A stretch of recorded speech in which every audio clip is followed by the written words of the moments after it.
going to really focus on the DevOps 101 and sort of get into what we're talking about when we talk about DevOps. So I'm hoping that you're all coming into it with at least some curiosity and some interest in what DevOps is and how it can benefit you. The agenda that we've got for today is going to be, we're going to talk about the state of software in general and then how DevOps fits within the state of software. We're then going to talk about how do you get from where you are today to a DevOps organization, to a DevOps frame of mind, if you will. And then finally, we're going to focus on how Atlassian helps you to implement DevOps. And as I'll point out, this is not Atlassian only. You don't have to be in the Atlassian ecosystem, but we feel pretty strongly that Atlassian brings some of the best tools in the marketplace to bear on this and really has an end-to-end solution. And so even if you have some of your own tools, you'll be able to see how those all plug into the DevOps process and methodology. So that's how we're going to structure about 45 minutes or so, and then we'll take your questions and hopefully provide you with some real value as you come out of this hour-long webinar. So let's go ahead and get started. And just to set the stage, we want to make it clear that no matter what business you're in, whether you're in retail products, automobiles, large manufacturing, and so retail sales, you are a software company. You could be in the government, or you could be in the private sector. It doesn't matter. We are all today involved in software. We are either users of software that enable us to deliver value to our customers, or we are the ones who are responsible for providing that software so that our companies, our organizations can service our customers. Everything today runs on software. Maybe my favorite example right now is around automobiles, because with this next generation of automobiles, you may say that an automobile is nothing more than a computer that happens to be on wheels. Everything in your automobile basically is run by computers, by software. And we have certainly seen that in other industries as well. So it really doesn't matter where you are. Again, software right now is running the world. Now, many people coming into a DevOps are starting with the idea that we're trying to be agile, or we already have become agile in our software development methodology, but that's not enough. We need to get further on. But we want to start by making it clear that we believe that a strong, agile foundation is key to being successful in DevOps. And so this picture, for those of you who are doing Agile, may look somewhat familiar, because this is, of course, is your very common, your stand-up wall. It can be your Kanban board. It's where you're generating and keeping track of ideas, and you're doing it in a way, because this, as this picture represents, you're doing it in a way that is engaging all the people on your team. So I really like the idea of using walls and that kind of thing for agile methodologies. So agile is a foundation. And as you can see from this slide, adoption of agile has been tremendous throughout the software industry, whether you're in a small team or a very large team. 77% of teams, and this is actually a slightly old number, my guess it's a little higher right now, but that 77 to 80, perhaps even 85% of teams now are reporting that they're doing some form of Agile, whether they're doing Scrum or Kanban, whether they're doing Lean, or they're doing extreme programming, and so on. All of these different methodologies all feed into a mindset that's an Agile mindset. And so we, as I said, consider that to be the table stakes, the place you start when you're starting to think about how do I incorporate the benefits of DevOps. The second piece that's really important is Git. And Git is a distributed version control system. This is really important for you to be able to break out of the silos of developers who are working within central centralized version control systems like SVN or some of the clear case tools, where you have a central repository. Git breaks that apart and creates a distributed repository or a distributed version control system. And again, we're finding huge uptake in Git as well. And so Agile and Git put together have really created a revolution in how software development teams do their work, how they collaborate, and how they're able to turn out quickly new capabilities, new functionality, and of course, most important, more new value to your customer. Now that's great. Agile and Git are terrific. However, what we see in organizations that we've gone into is that you still have these silos. What you've got is you've got the dev team on the left, and they're doing Agile, and things are going pretty well for them. But then they throw that code over to the ops teams, and the ops teams now have to figure out, how am I going to actually deploy and maintain these systems that are coming at me faster and faster and faster from dev without any concern for what the problems are of operations professionals. And then to make matters worse, the customer service teams are getting calls from customers saying, how come your System X isn't working? And the customer service says, I had never heard of System X, only to find out that ops put it up 3 days ago, turned it on, and nobody ever told customer service that they had to support it. And so you've got these silos of not talking to each other, that are not collaborating, that are not part of the overall process. And what we want to do is we want to break those silos down. So as you're starting to think about, is DevOps something that I should be concerned about, that should be something I want to get into, you can start to ask yourself some questions. Do we respond to incidents, that is to say, customer concerns, within our SLAs? And I'll go a step further and suggest that many of our customers do not have SLAs at all. We see lots of organizations who don't have SLAs in place because they simply have no way to measure whether they're meeting them, and they have a concern that if they were to measure, they find out, in fact, they're not meeting them.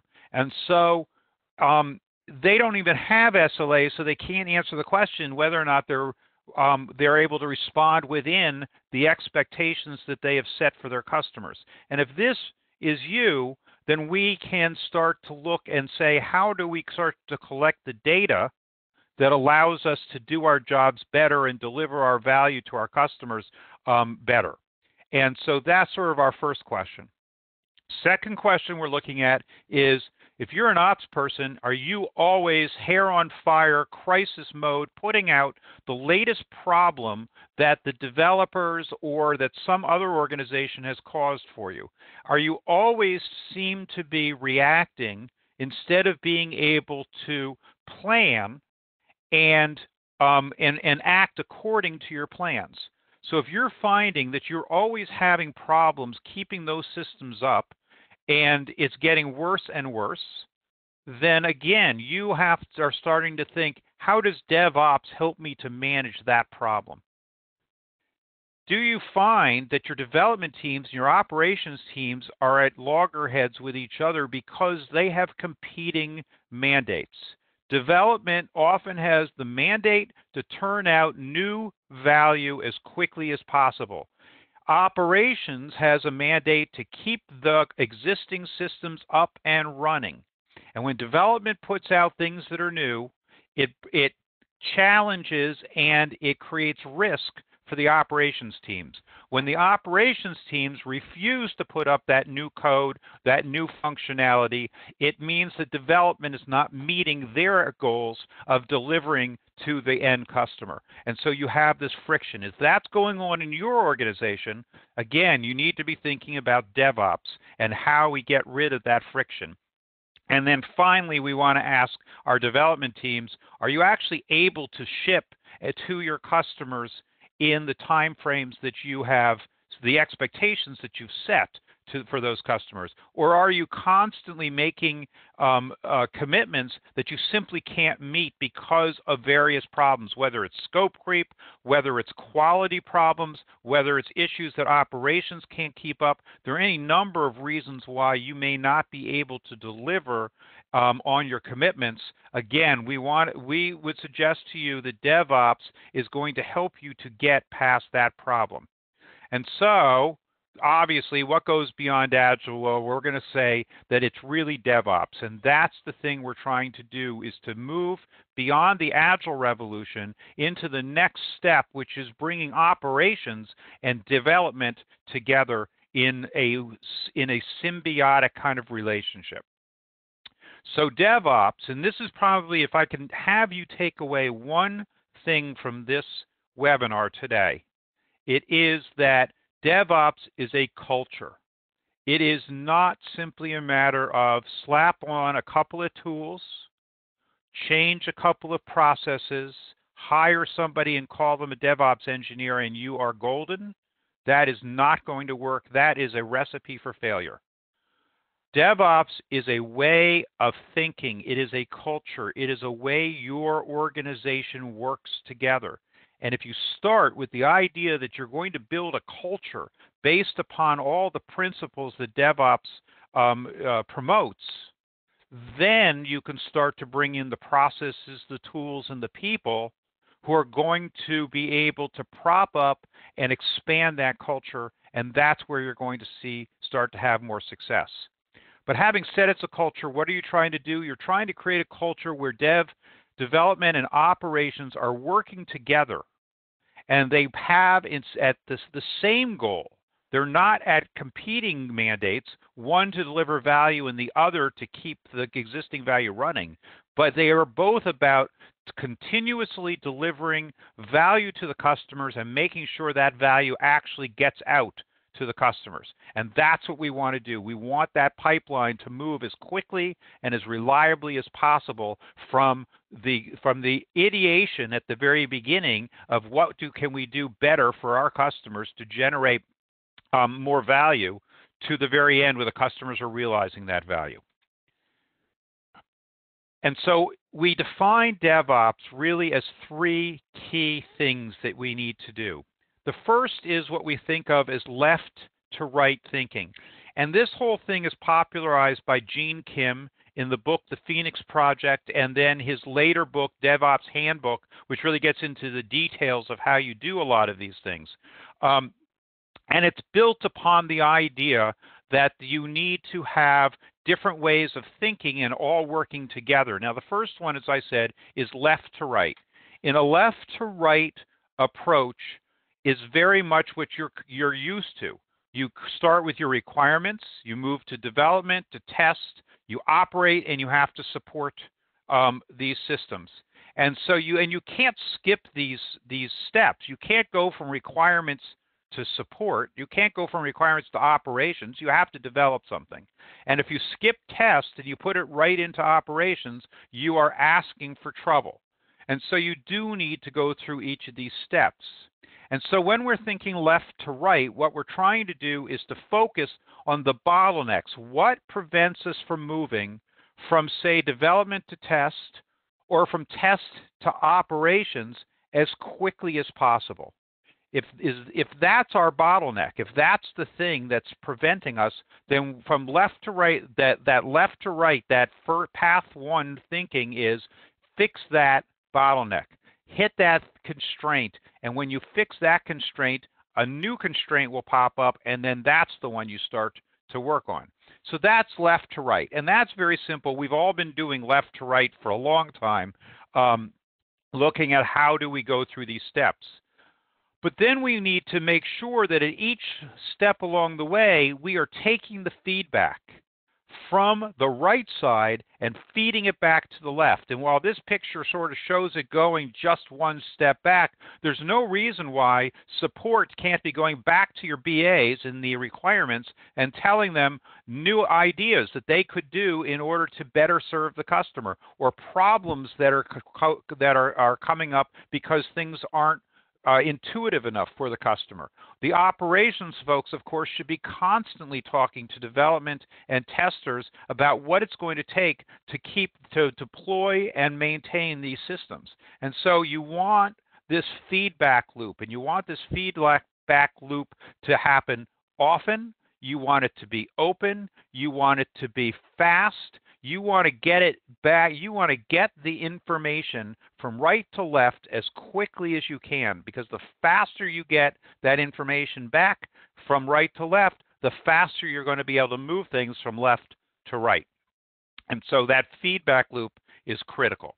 And then finally, and this is really important to that culture idea, and you want to have a culture that promotes continuous experimentation.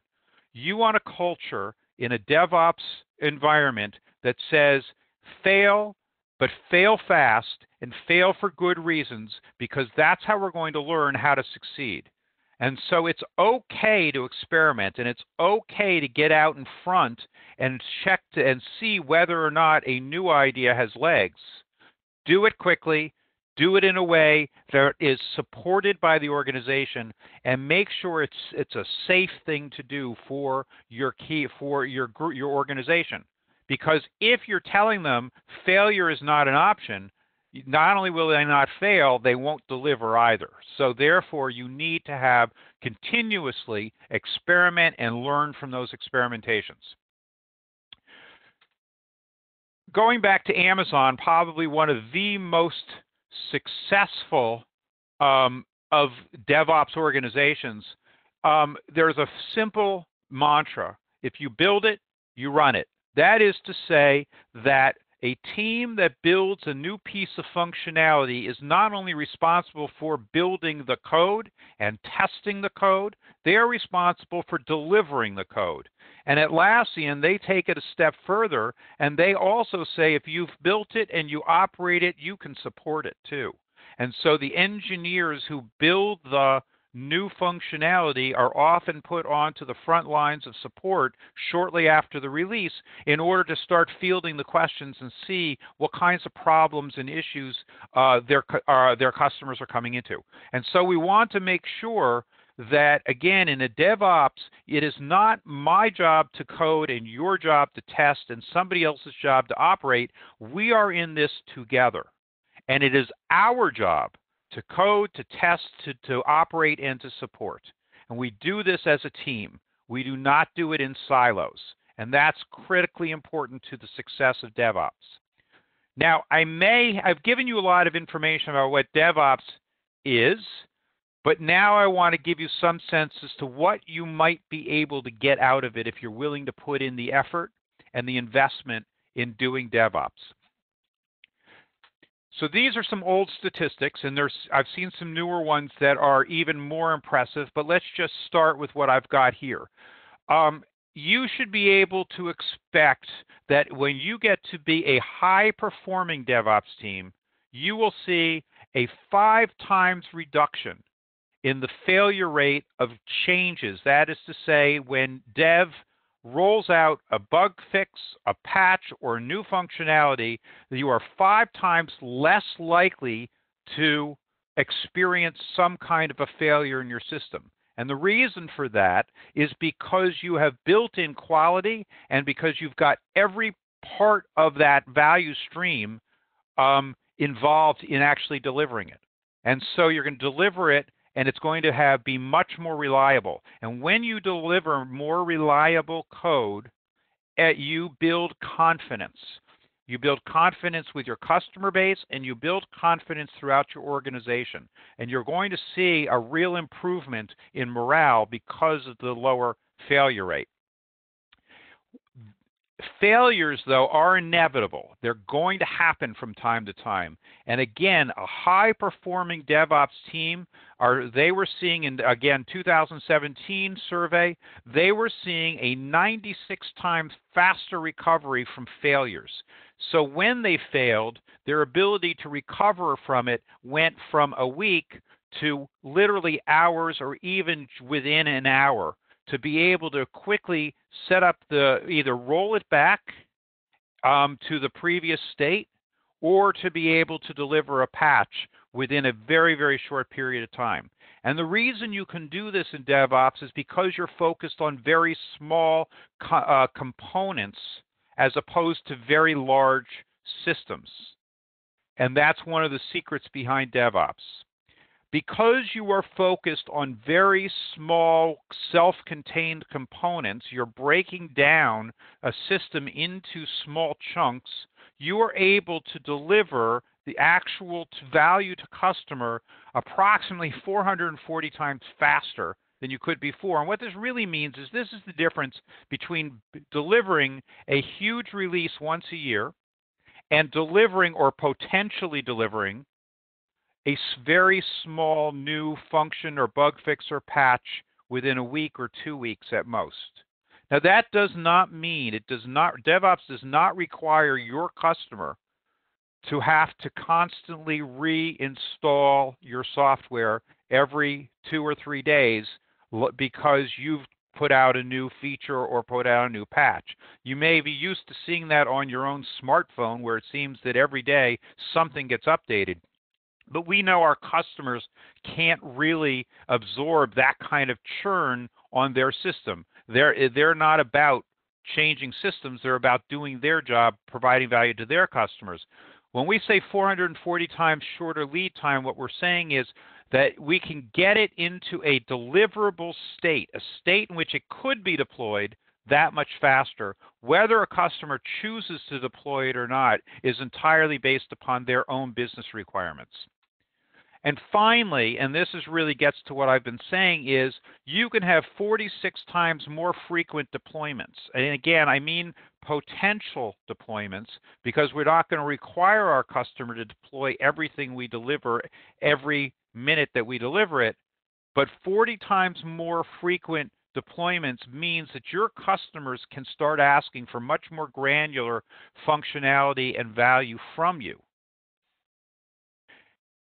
The point that I would make here is if you're not doing this, whether you're in the government space or you're in the commercial space, if you're not getting these kinds of gains, your competition is, or people will turn to other suppliers because the rest of the world is moving in this direction. And if you want to continue to be competitive, or you want to continue to have customer satisfaction, you're going to need to move in this direction as well.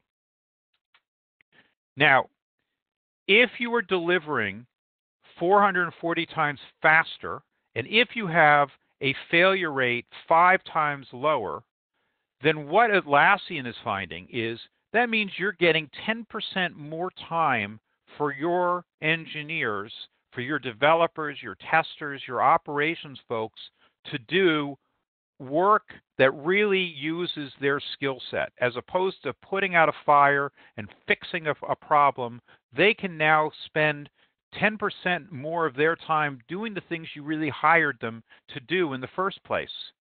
They can experiment more with how do I release faster with greater quality. They can start really digging in to new techniques and new capabilities and building some of the things that will allow them to accelerate development.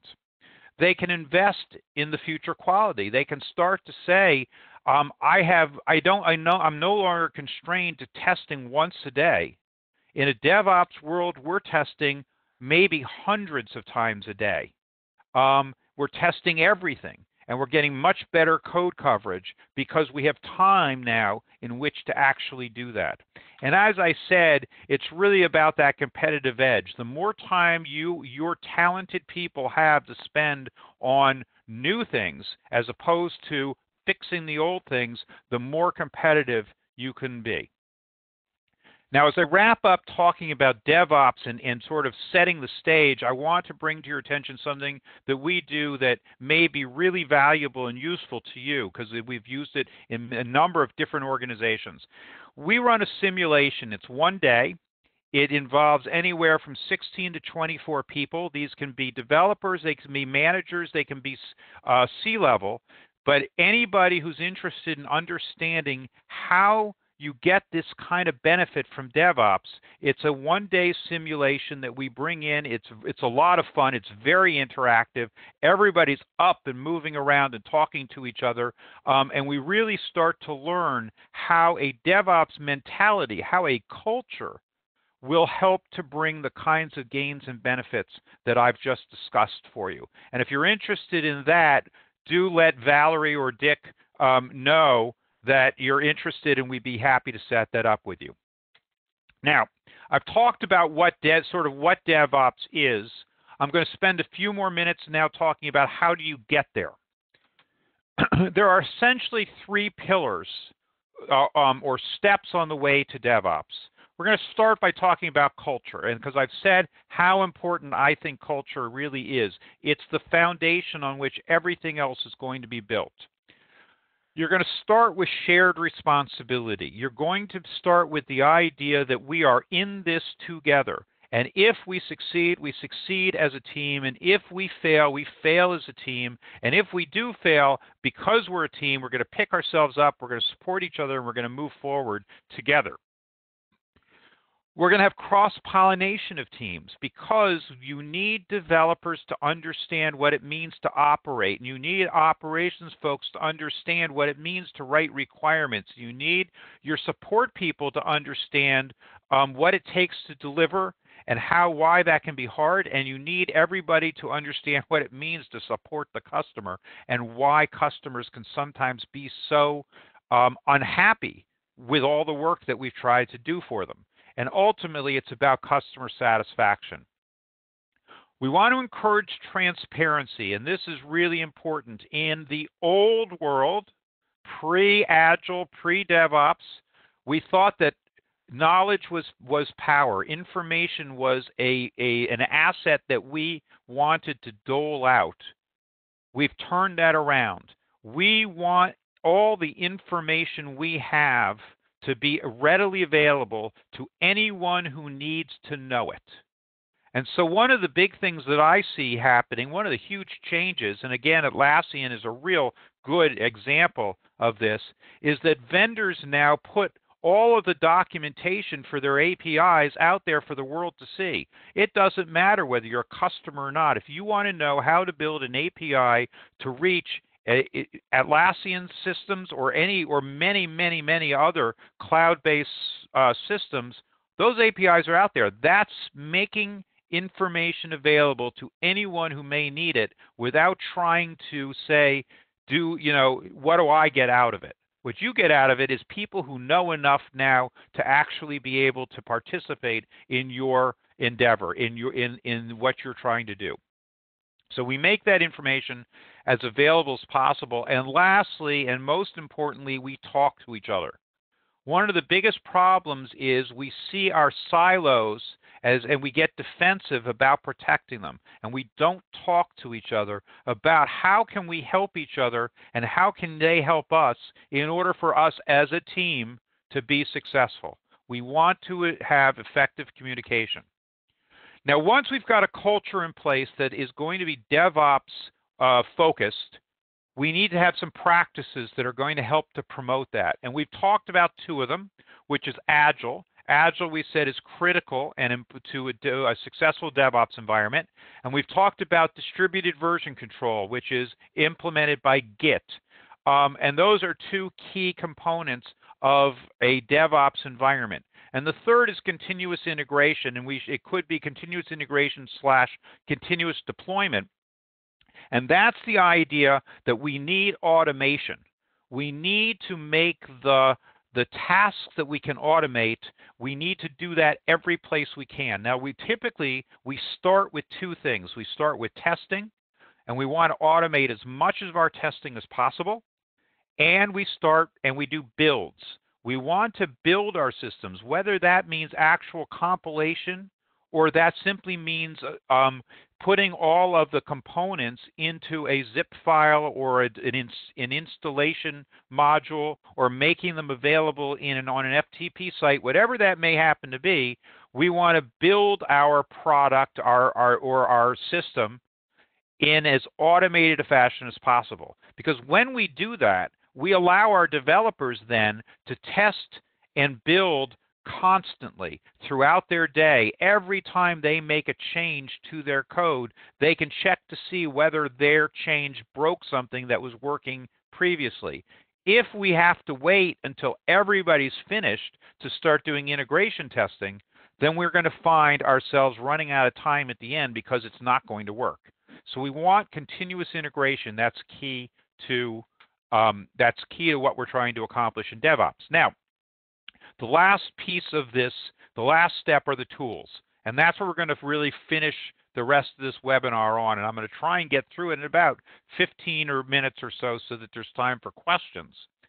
As I said, the DevOps has to cover the entire life cycle of your application. So you start with planning in the upper left. You then build. You have continuous integration. So you're building and you're continuously testing and building that system. You're deploying it, you're operating it, and you have this continuous feedback loop that's often from your customer support folks telling you what's working, what's not working, what are your customers happy with, what do they not like. And around that, you've got real-time communication. That is to say, rather than relying on emails, which are not really real-time, you are now relying on systems that allow people to communicate with each other in a dialogue fashion, whether it's voice or it's video, in real time. These are the Atlassian components, and as you can see, Atlassian has tried to fill every one of these. So for planning, they've got Confluence, which is where you can create your requirements, you can have conversations about your requirements, you can annotate them, and you can make sure you have traceability. And then you have Jira Software, where you plan out what is your next release going to look like, how are your scrums going to work. You can start to do your estimations and figure out what makes sense within the implementation, the building phase. You then move to building phase, and you use Jira Software again to run your Scrum teams or your Kanban teams, and you use Bitbucket as the front end to your Git distributed repositories. Bamboo sits in here as the continuous integration, continuous deployment tool. Bamboo allows you to automatically run all your tests, build your software. It will report back to you on anything that fails. And so you will get almost instantaneous feedback from Bamboo as to whether that last commit that you made worked or it broke something in your test environment. Again, when we deploy, we use Bamboo as our deployment tool, and Jira Software is to provide us with all the release notes so we know, and the traceability back to what it is we've deployed. We operate in that space with Jira Service Desk is the support center application that's built on top of Jira, and that allows us to collect all the information, feed it back, and integrate it again with all the software, all the development. We use Confluence as a knowledge base to be able to allow our customers to self-resolve problems that they may be having, or to see upcoming things and announcements. So Confluence allows us, again, to share information.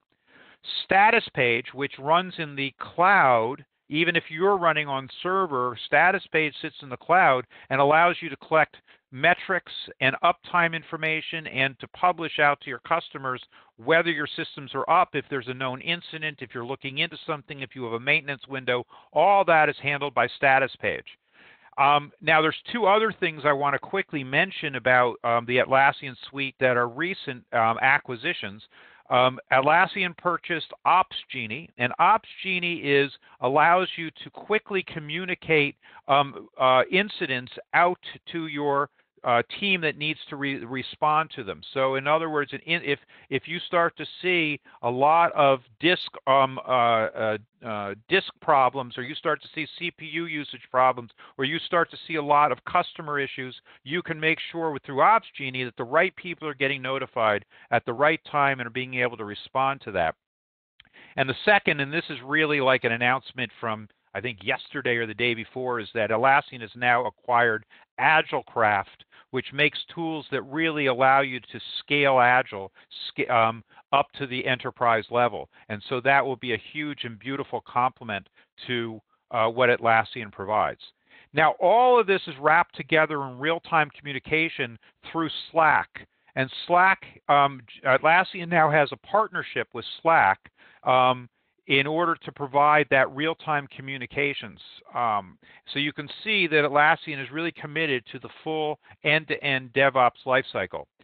Now, I do want to make one point, and that is Atlassian has 3 different ways you can deploy all these different tools. They have a software as a service. You can use the Atlassian cloud itself, where all these different tools are available, and you can go ahead and do that. We have we've had a lot of success with that with some of our clients, but many of our clients are finding that it limits them too much, and they want to run in a server environment, whether it's on their premise, whether you want to run it on your own servers or you want to go to a hosted solution, whether it's on AWS or Azure or through some other hosting data center, you can do that, and that's all available. And the third thing to keep in mind is that if you have scalability requirements, if you have no downtime, you can afford no downtime on these systems, Atlassian provides what they call the data center version. And the data center version essentially allows you to scale up a server deployment, whether it's your premise again or on AWS or Azure.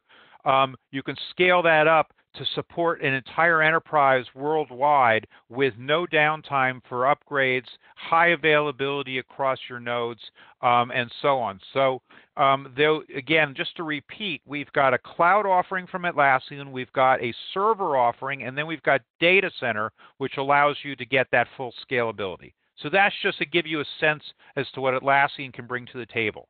But I don't want to focus entirely on just Atlassian, because as you're going to see in a moment, each of these pieces of the DevOps lifecycle can be supported by tools that are not Atlassian tools. And every one of the ones that we're showing here that are starting to show up, they are all integrated or can integrate with the Atlassian tool set. So you may have Confluence and Jira, but you want to use Jenkins or Circle CI. You may want to use Zendesk instead of the Jira Service Desk. You may want to use Docker for your operations and deployment environment, and Bamboo can support Docker beautifully. And so all of these things can mix and match together. And so you don't have to feel that if I'm going into DevOps, I have to all of a sudden throw out all the tools that I'm used to using. That's not the case. They do integrate. At least the newer tools out there are available and do integrate beautifully within the Atlassian ecosystem. Okay, so now I'm going to just quickly take you through sort of a DevOps story, and that's how I want to end. So we got a picture here of HipChat. That was before Atlassian decided to go into a partnership with Slack. That was their Slack-like tool. And so in this particular story, an incident occurs, and it comes into their HipChat, or today it would come into Slack, and Sam, who's the operations engineer, is going to see that there is an incident that has occurred. That incident now has been shown. You can see PagerDuty is what triggered it. Again, OpsGenie could have been the same thing to raise the incident and make it aware in Slack. But now Sam is going to go off and say, hey, there's a problem and we need to deal with it. And I'm going to tell you what the problem is in this particular instance. Sam has noticed there's degradation in the performance on a particular system, and that degradation needs to be addressed. And so Sam goes into Service Desk, again, the ITSM tool, and creates a ticket to say, hey, we've got a problem. There's this performance on cluster node 2 that needs to be addressed. Now that Service Desk notifies Sally, who's a developer who happens to be on call to address these kinds of things. And again, that would go in the Atlassian way through OpsGenie. And now Sally's going to get a whole bunch of people together on Slack, and they're all going to start to talk to each other about, hey, what should we do about this? They're going to send out a notice to statuspage.io, which is going to inform everybody that they know that there's a problem. We're investigating it. This has been, this instance has been open for a long time, but I think that's just an old picture. But we're investigating the issue, we're working on it, and we're going to have an answer for you soon. And what this does is it makes your customers confident that they know they can look here and you're going to tell them when there's a problem, what you're doing about it, and what your expectation is for resolving it. They're also going to go to Confluence, and in Confluence there happens to be a knowledge base page that tells them add another node to the cluster that will fix the problem. And so Sally comes along, she goes into Jira Software, she says, hey, I'm going to go ahead and create the fix. I know that we need to add another node to the software, but I need to fix this problem. This is not something that should be happening, and it's happening because we discovered there's a cache issue. So we stick a ticket into the backlog for our software development team, and we go into a retrospective on this problem, a post-mortem. We capture that in Confluence because Confluence is a great place to share all this information, and we can comment on it, and we can track it, and we can label it, and we can make sure that we take action items based upon this problem. Then we go into our development side. Now, Jennifer is going to go ahead and pull that problem that we just talked about and say, hey, I'm working on it, and I'm going to create a branch right in my Git repository right from the ticket itself. So I go right into Jira, and I say, create a branch because I'm going to go and fix this cache problem. What that does is it goes to Bitbucket, and it says, hey, Bitbucket, here's a branch, and it labels that branch with the ticket number because this makes that traceability now, so we know what's going on. Jennifer goes and she makes the fixes. She issues a pull request. She asks Kevin to go ahead and do a code review on it. All of that's good, and Kevin says, yep, it looks great. Let's merge that into the main branch, our main branch. And that goes to Bitbucket. And when that pull request gets merged in, Bamboo automatically builds it. And as you can see, Bamboo went through and built it. Everything's good. And sends a message back to Jira. Now Jira knows there were 2 branches, 8 commits, 2 pull requests, and 4 builds were all associated with this fixing the problem on this ticket. So that is all available to you right in Jira because of the tight integration between all these tools. Now you've got software that you've built. John is your release manager who looks at what is my current status. Okay, I've got lots of different issues. This is my release notes. These are the things we fixed, the new capabilities we've released. John says, go ahead, let's go ahead and release this. And from Jira, indicates to Bamboo, I want you to build this release. This is the branch I want you to go and use to build out the new release. Having done that, then, what do we see that we get? Well, we get more builds because every time we check code in or we do a pull request and merge it, we build it. And so we immediately know whether or not we've caused a problem with our existing system. We're going to get greater velocity, because we're going to start to see these things happen faster, and we're going to have more confidence that we can actually deliver on our commitments. And so we're going to start making commitments that stretch us even more and be able to deliver on them. We're going to have more independence for our individual teams. Our teams are going to be able to move faster because with distributed version control and with automation in our build system, we are no longer having to do quite so much coordination with other teams. We're able to put these things together quickly, and we're going to find out very quickly whether or not we've introduced problems. So we've talked about the importance of culture. Culture is really key to being successful in DevOps. We're going to work faster, and we're going to be much better about it because we're using automation to make these things happen. When we have problems, we're going to resolve them very quickly, and we're going to have those feedback loops that make us better. So we're going to have problems. That's just inevitable. But hopefully we're not making the same mistakes twice because we're learning from each and every one of them. And we're going to have better prioritization of our work. We're going to have less unplanned work, and we're going to be able to focus on the things that are really important to our organization. So with that, I've come to an end of my DevOps. I don't know. I'm hoping Dick has joined us because I would like him to take over now to talk a little bit more about RightStar and perhaps to field some of the questions that you may have.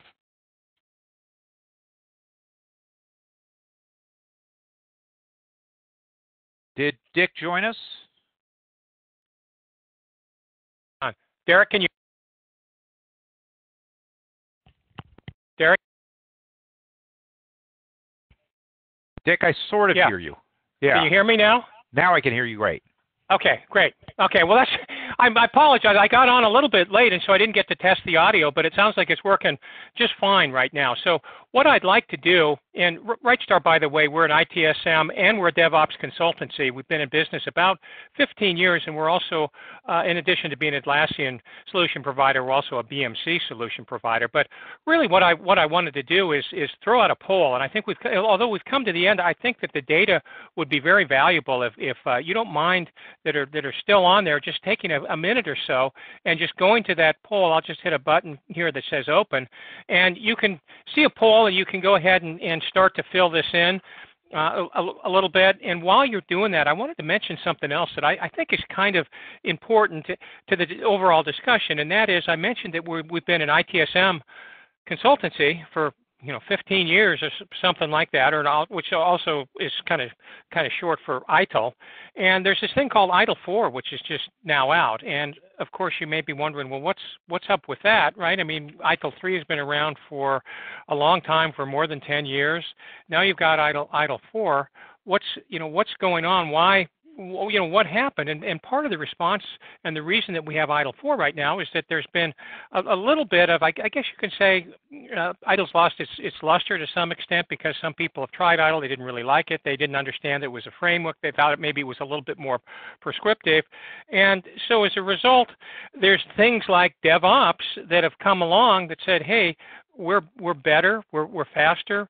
You don't need to have this ITIL framework necessarily as the be-all and end-all. And indeed, so ITIL 4 is part of the reason for that is because it's now possible to go back, and if you look at the sort of the differences between version 3 and version 4, it deals now with these modern methodologies like Agile, like DevOps, like Lean and Scrum and Kanban. And it's really aligned with things like cloud and big data, and it's really all about this whole value stream. This is what DevOps is all about, and that's what Derek just illustrated when he kind of went through that. And it has these what are called ITIL guiding principles. And if you read the DevOps handbook, and if you understand a little bit about DevOps, you read the ITIL guiding principles, and you read the DevOps guiding, and they're about the same. Like focus on value, like keep it simple, like optimize and automate, like progress iteratively with feedback. Doesn't that sound a lot like DevOps? And so you're kind of thinking, well, how, what's up with this?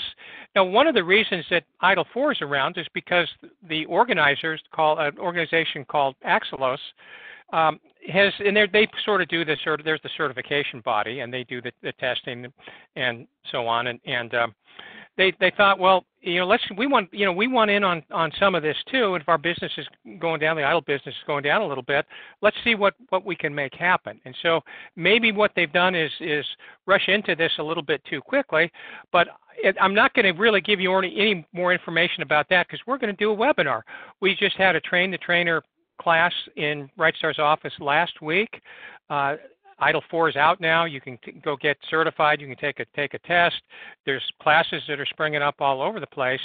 And so if you want to learn a little bit more about ITIL 4, then you can certainly join us at our next webinar, which I believe is about two or 3 weeks away, and then we'll go through it in a little bit more detail, and you can make up your mind. So I'll go ahead. I think that the poll has been closed. Well, it's not. I've got here 2 seconds left, so you got 1 sec. So now it's closed, and then I can go ahead and just share the poll results by just hitting another button here, and you can kind of see. And I don't know how many of you really had a chance to participate or not, but you might have been thinking about a question, and certainly, if you have a question, now would be a good time to ask that. And before we get to the questions, Derek, let me just ask one question on my own because I mentioned ITIL, I mentioned framework, and I think the same question can really be asked of DevOps. So DevOps is somewhat of a framework as well. And if you go take a DevOps class, maybe you go get DASA certified, which is sort of one of the standards body for DevOps training, and you come out of that class and you know a lot about DevOps, but then you can't really go back to your own organization and say, okay, we've got some tools, we're just going to go ahead and implement these new tools, and we'll be up and running, and we've got this new DevOps system. It's really more than that, right? Oh, it's Derek? much more. Yeah, it's much more than being able. This is something I had said right at the outset, Dick, before you were able to join, is that DevOps is a cultural shift for an organization, and you can be a change agent, and that would be the goal, I think, of going out and getting certified or taking some classes and coming back and sharing it with the organization, is to become the change agent, to start saying, here are the things we need to do differently, the way we need to think differently in order to really be successful in DevOps. Right. And the other thing that we can do is that we can help you out if there's any question about, well, what do we do next? How do we make sense of DevOps in our particular environment? Then we offer an advisory services where we will come in and in a relatively short amount of time, we can give you some ideas, talk about some best practices that can get you up and operating more effectively and certainly more efficiently. So, okay. Well, let's get to some of the questions now. And the first one here is, and I don't know, Derek, if you can see it as well, but it says here, how does the build tools distinguish between a build for QA testing? That was a comment. That's a comment. Then user acceptance testing, and finally production builds. Yeah. So. Yeah, so the build tool here that we're talking about is Bamboo, and that's the one I'm most familiar with. And what you do in Bamboo is you set up what are called plans, and you indicate that you've got a plan for what does it mean to do a QA build and run QA tests, and what does it mean to do user acceptance. And what you do then is you run the plan, and you can then associate running the plan. You can say that when I check in or when I commit in a new into, say, the feature branch, I always want to make sure I'm running the QA and the user acceptance, but that's not a full production because the feature branch isn't the release branch in Git. And so you can automate it up. You can even say, based upon my branching strategy, these are the plans that I want to run within Bamboo.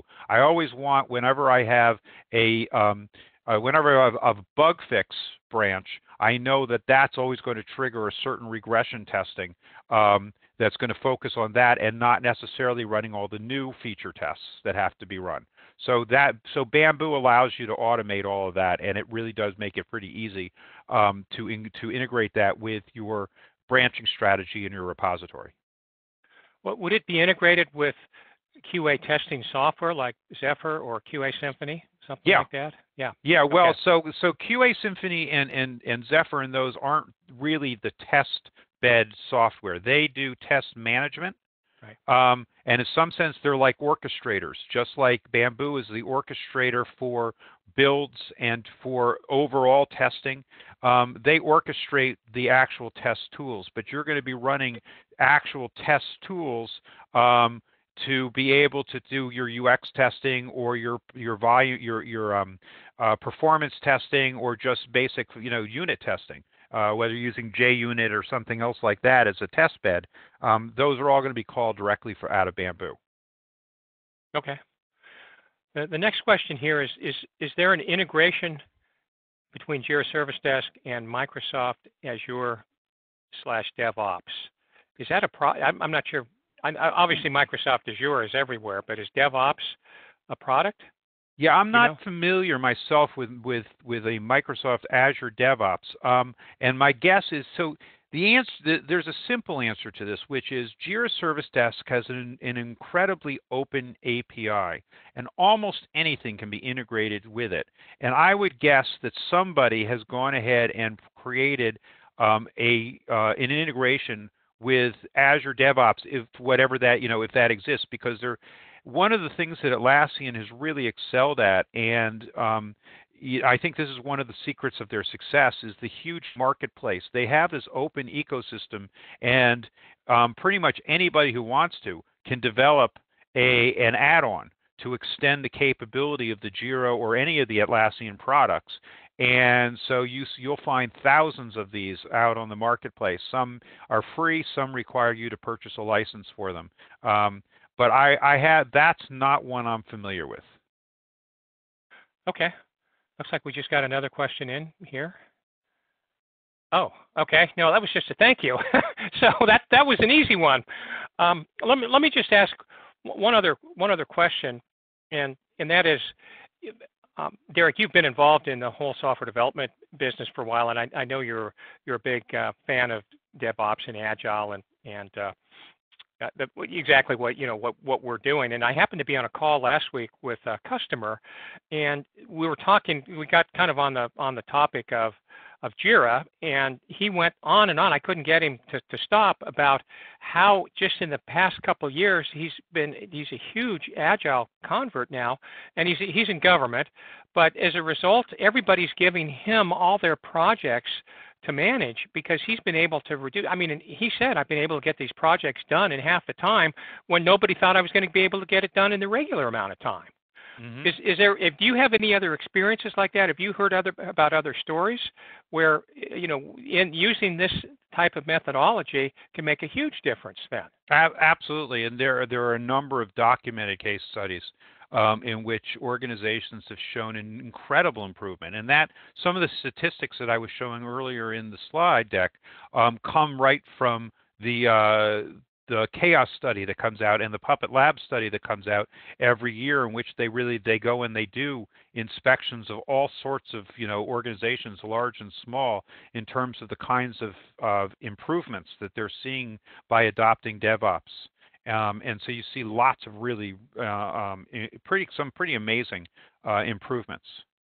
Yeah, but and I think the thing to think about is that oftentimes when you think of DevOps, you think of these huge enterprises. Maybe it's GM, which is really more of a software development company now than anything else, or Capital One, or some of these other big enterprise banks like that, which again they consider themselves to be software development outfits, not so much banks anymore, and they really get it. They know how to make these things happen. But I think you can translate a little bit about what they're doing, the success that they're having, into your own organization. You don't have to be a big enterprise. If you can get started small and you can add on, and over time you can make some significant gains right within your own organization. So just because you're not one of the big guys doesn't mean you can't figure it out. Absolutely. Okay. All right. Well, I think that's pretty much takes us about to the end. Derek, thank you very much for your time. I thought this was just excellent, and thank you all that are out there for your time this afternoon.